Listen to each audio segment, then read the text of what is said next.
All right. Cat, knock it off. Sit. This is not no more tomfoolery. I'll get straight on this. This particular video, I'm going to call this, I don't know what to call it, but it's going to be kind of an introspective, preventative, something or other. First, I'll tell you a little story. Some years back, I was moving from, I sold a house, bought a house, this kind of thing. I was moving around quite a bit. And in the end of the process, I had a television, but I had no cable or anything like that. The only thing I used a television for was watching DVDs, movies and such.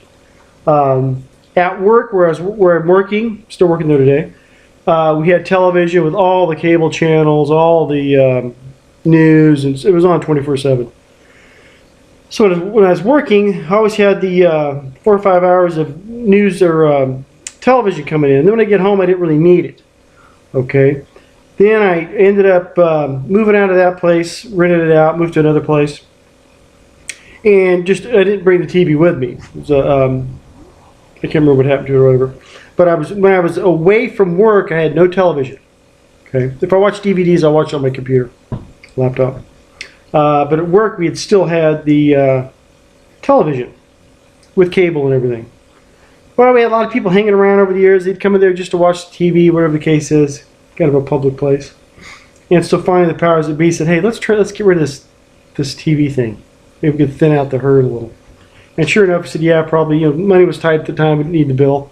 So we canceled the cable, got rid of the TV, and got rid of a lot of riffraff at the same time. So it worked out pretty good. I was doing a lot of reading at the time.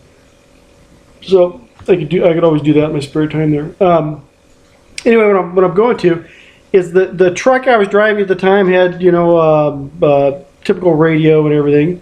I had trouble with the truck. I had to park it for a while, get somebody together to get it fixed. And I have an old '66 Ford F350. Has no radio, no nothing. So this all happened in about a 30-day period. So for a little over 2 years, I had no television, no cable, no news. I listened to a lot of talk radio, no music, nothing for 2.5 years. If I went to someone's house, had the TV on, I'd watch it or whatever. Yeah, first time I saw the Duck Dynasty was like 6 months ago. I'd heard about them. I thought it was ZZ Top selling shotgun shells or something. And matter of fact, I saw the Duck Dynasty guys in one of the gun places here in town, and I thought it was the guy from ZZ Top going into selling duck hunting stuff. 6 months later, they got the Duck Dynasty, and all that's taken off.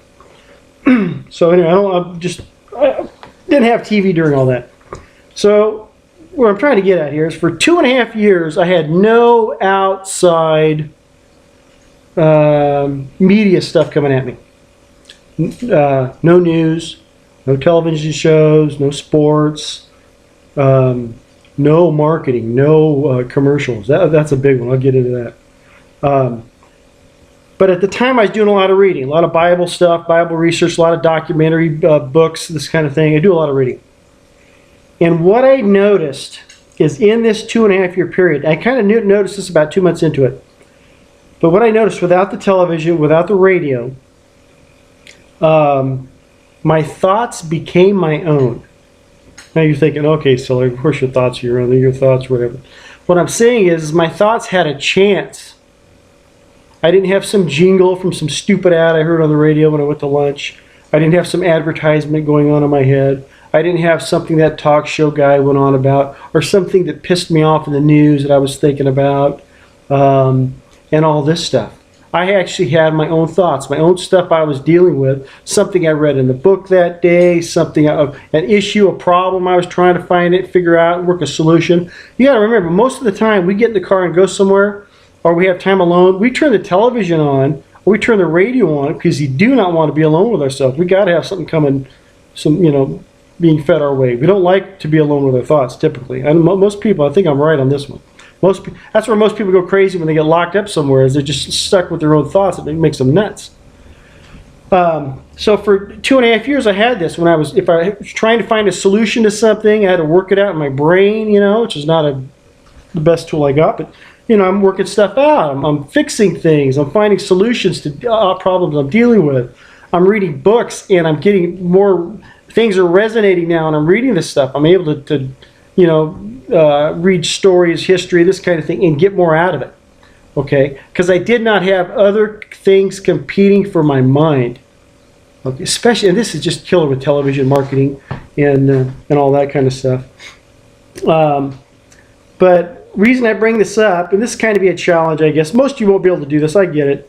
You know, we're preppers. We got to keep an eye on the news. We're looking at things from a geopolitical perspective. You know, what's going on over there? What's going on down south? What about this Ebola thing and all that? There was some major stuff that went on during this 2.5-year period where I had no news. And some pretty big events. I'd hear people talking, and I'd have to ask them, hey, what are you talking about? What happened? You didn't hear about this? Then they go on and tell me what it was. In this 2.5-year period with these major things that went on, which before I would have thought, man, I should have known about this. Not a single one of those affected me. Not a single one of those things affected me. Not with my life. Did I have my head buried in the sand? No. I was doing a better job in my environment to the things around me, the people that around me, the responsibilities that I have, the things I was doing or whatever the case. I was getting way more out of my brain and the stuff I was doing. Didn't matter what the president was doing before, after president, whatever the case is. Yeah, you know, I might miss some tidbit here or there or whatever the case is. And I'm not saying to turn it off completely, but you might try it. Turn your radio and your TV off for a week. And I'm telling you, if you go a week and you can do it, throw the son of a bitch away, excuse my language, because you're not missing anything. I'm going to tell you right now, you are not missing anything. The only news I did get is when I go to my mail and the Yahoo thing would come up, the Yahoo homepage or whatever, and a little tidbit. And I still did YouTube. I was still on YouTube. You'd hear about things there, whatever. I hear people talking about stuff, and I'm like, yeah, whatever. But man, I got some serious stuff done on my end. I made some good money in a hard economy. I had, instead of seeing problems, I would see solutions. I could see a difficulty coming my way, and I know, okay, I can get around this. You know, I could make this thing happen because I'm starting to learn how to think. I'm starting to learn how to put the information in my brain and use it and process it and come out with a result I was looking for. But you think about it during the day. You see these people walking around with the earphones in the ear listening to music. Hey, I love music. I got no problem with music. But you are missing out on something that is extremely important, I believe, as a human being. And that is those times alone with yourself, with you and your brain, you and those thoughts in your head. Call it your soul, your spirit, whatever you want to call it. But you and that self, that conscious thought that you have. And man, that is an arena where many of us in this last generation or two, because of all the stuff we have available, we don't spend any time there. We really don't. You know, go back before radio, go back before television, all that. People talked more, they read books. You know, there was a lot more thinking going on. Nowadays, if we don't get an illustrative picture with the information, we don't get it at all. There was a study done just recently where people said that people were losing their imaginations because it's no longer necessary. Someone shows you something, they could show it with all this computer graphics and imagery. You don't have to process, you don't have to take words off a page and make this thing happen in your mind. You know, where someone paints a picture of this, you know, like a monster, and you got to think of it in your head, or an event, and you got to put together here. They just show it to you. So this muscle that we have that creates our imagery, our imagination, for lack of a better way of putting it, that's just a weak-ass muscle. We're going to lose that thing.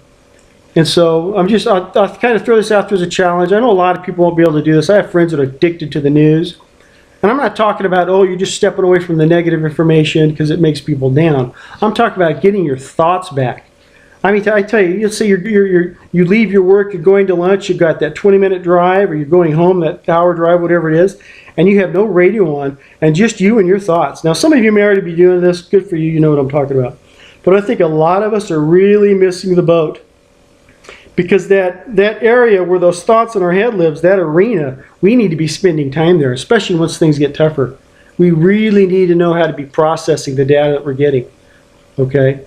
And something else and the same thing, you're getting this anyway. Like if you watch television, the news, or anything, you're getting NLP'd all the time, neuro-linguistic programming. I studied this stuff for a couple years. And you don't have to go there. But it's just like when you go in and buy a car, they know how to ask you all the right questions to get you in the mood, to alter your state, to make you more receptive to buying this car. That's all news is. It's just like they show these guys getting their heads lopped off by this ISIS or whatever. I don't watch that stuff. I haven't seen anybody get their head off. I don't care to. It's not because I'm squeamish. I see death and stuff all the time. But I know all they're trying to do is they're trying to get me fired up to support going after these goons. It's just another tool they're using to alter my state of mind using fear.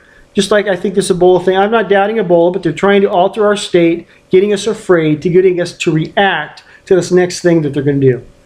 Okay? And you learn this stuff, but you turn the radio and your TV off. But anyhow, hopefully I made some sense with this. You know, don't. I think there'd be a real courageous step, turning off all this other stuff that's competing for your brain, and taking your brain back and your thoughts back, and go spend a little time with that. You want to go to the, instead of bugging out, bug into your head for a while and see what's going on there. You might find some stuff there that you may not want to deal with. Well, that's a bunch of crap. That's yours. You need to get in there and deal with it. You know, it's your brain, your thoughts, whatever. Get that stuff worked out. Because other than that, everyone else is just playing with your brain.